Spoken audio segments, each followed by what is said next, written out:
Capítulo 1 Diálogo com as leis da vida.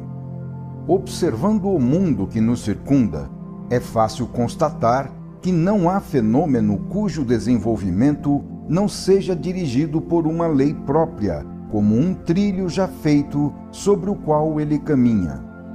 Este caminho não se traça ao acaso, mas é orientado em direção a uma dada finalidade, seguindo uma técnica de desenvolvimento que constitui a lei do fenômeno.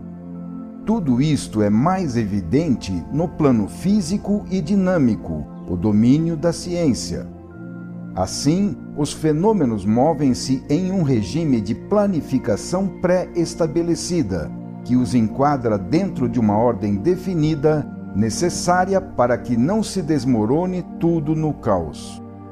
Ora, a lógica dessa estrutura orgânica nos faz supor que ao mesmo regime de ordem estejam sujeitos também os fenômenos que se processam no plano mental e moral, ainda mais porque eles são de natureza biologicamente mais evoluída do que a dos fenômenos da matéria e da energia, sendo mais importantes do que estes, pois dizem respeito à diretriz de nossa conduta e, portanto, de nossa evolução.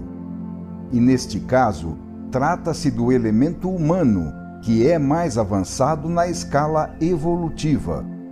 Seria um absurdo, constituindo frontal contradição com tudo aquilo que a ciência nos mostra acontecer nos campos de seu domínio, se a mesma coisa não acontecesse também na zona do ápice da vida, situada à frente na evolução, no ponto de sua mais intensa atividade de conquista.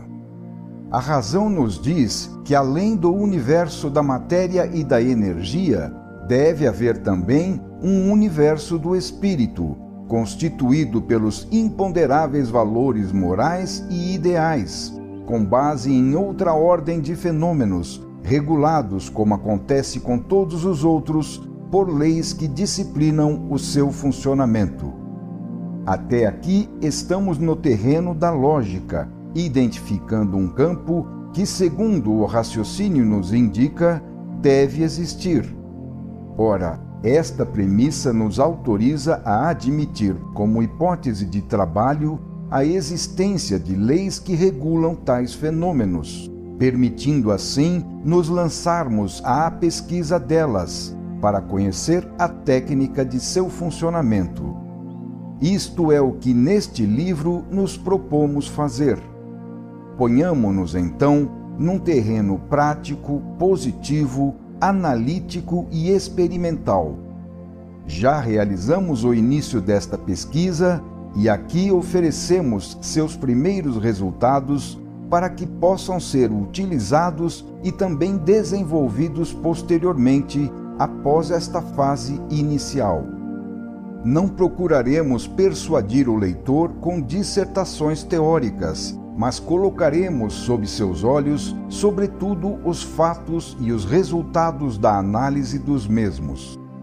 Se o leitor quiser, poderá ele mesmo repetir a experiência com outros fatos tomados para exame, a fim de controlar a validade das conclusões tiradas de nosso trabalho.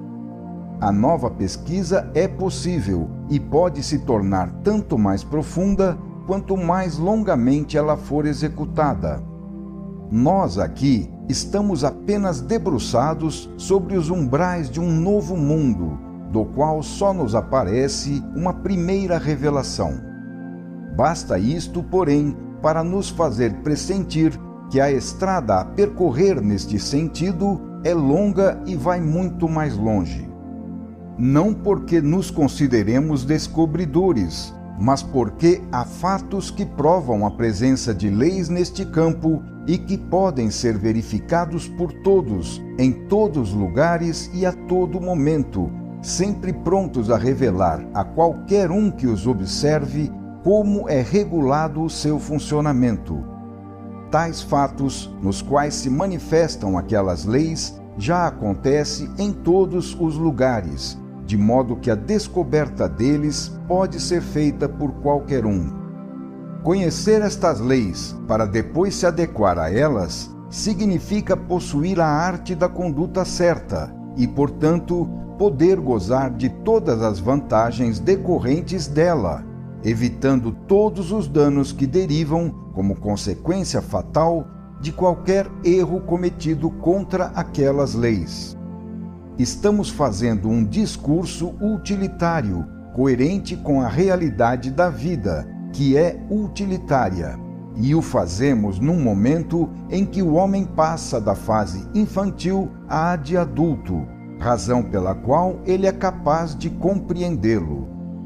A vida parece ter aberto um concurso entre aqueles que procuram lhe oferecer a ideia da qual ela precisa hoje para cumprir a tarefa de reconstrução, necessária depois da atual tarefa de destruição. É evidente que, presentemente, vive-se em um ritmo de transformismo evolutivo acelerado em todos os campos. Procuramos, então, formular e oferecer uma nova ideia, convencidos de que a vida, atualmente, vai aceitá-la, porquanto tal ideia serve aos seus desígnios. A vida sabe o que faz. Quem observa o seu funcionamento, desde suas primeiras tentativas elementares e formas menos evoluídas, até as suas construções mais complexas e evoluídas, não pode deixar de encontrar nela uma inteligência superior.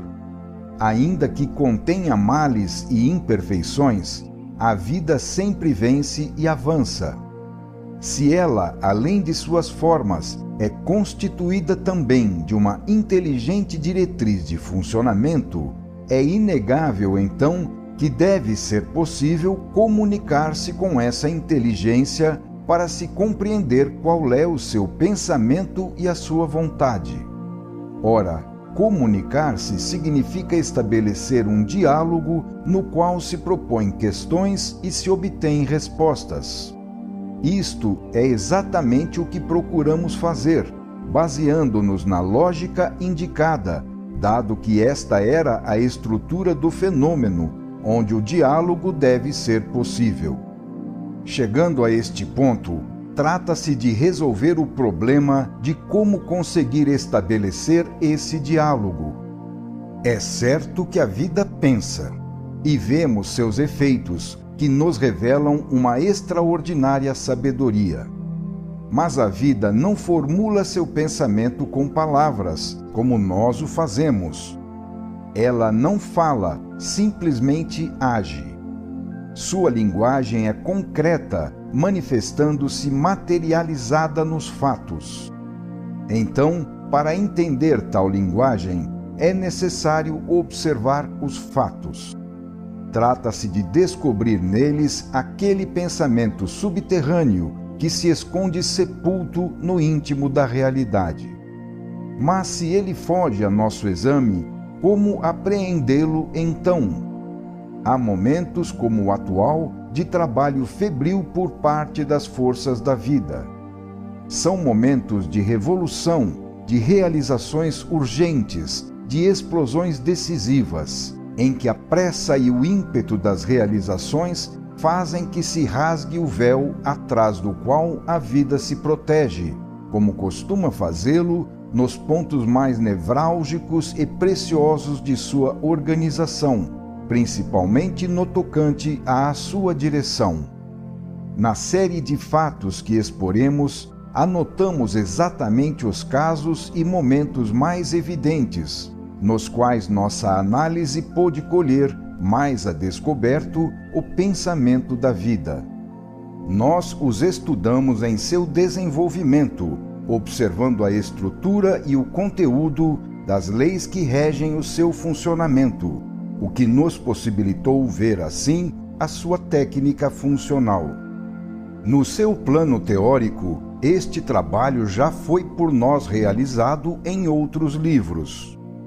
Aqui apenas expomos estas leis, que depois de as termos visto e mostrado, colocamos a nu, deixando a palavra com elas.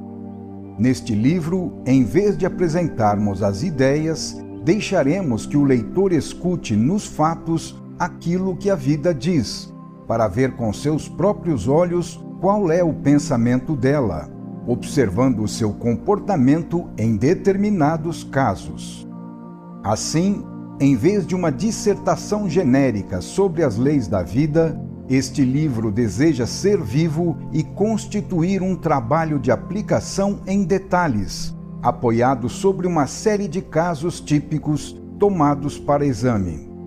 Isso porque o nosso objetivo não é dissertar, mas sim mostrar, no plano prático, quais os danos que nos ameaçam quando violamos estas leis e quais as vantagens que podemos gozar quando as seguimos. Como se pode esperar que a partir de premissas negativas derivem resultados positivos? É preciso aprender a se comportar, escolhendo a solução justa para os nossos problemas. Se colocarmos uma premissa positiva, podemos contar com tais leis, porque então elas nos conduzem a resultados positivos. Em suma, trata-se de conquistar uma consciência a respeito da vida e um senso de responsabilidade novos, como consequência de um conhecimento anteriormente não possuído. Trata-se de passar do estado de incerteza do primitivo imprevidente a um novo modo de viver, regido por uma planificação inteligente para viver, em vez de uma vida incerta e perigosa, uma vida garantida e protegida. No entanto, para atingir tal planificação e gozar as suas vantagens, é indispensável conhecer e então seguir as leis da vida. Sem essa condição, vai-se a cada passo batendo-se a cabeça contra estas leis, que reagem a cada violação, comportando-se conosco do modo como nos comportamos com elas. É, portanto, de supremo interesse conhecê-las, não só para evitar danos, mas também para obter vantagens. Se em outros livros tratamos dos problemas espirituais com sentido de fuga do mundo, estamos agora para acompanhar o esforço da vida no momento atual, seguindo a orientação positiva prevalecente, à qual adere a nova cultura da tecnologia contemporânea. Justamente por visarmos resultados reais, é que deixamos a vida falar com sua linguagem de fatos, controláveis por todos, para concluir com uma ética racional e científica, universal como a ciência, e assim independente de posições fideísticas. Mais do que de elucubrações filosóficas, há hoje necessidade de um conhecimento capaz de resolver favoravelmente os problemas, dando uma resposta adequada à questão, a fim de se obter um guia prático sobre como se comportar para evitar o próprio dano. Final do capítulo 1.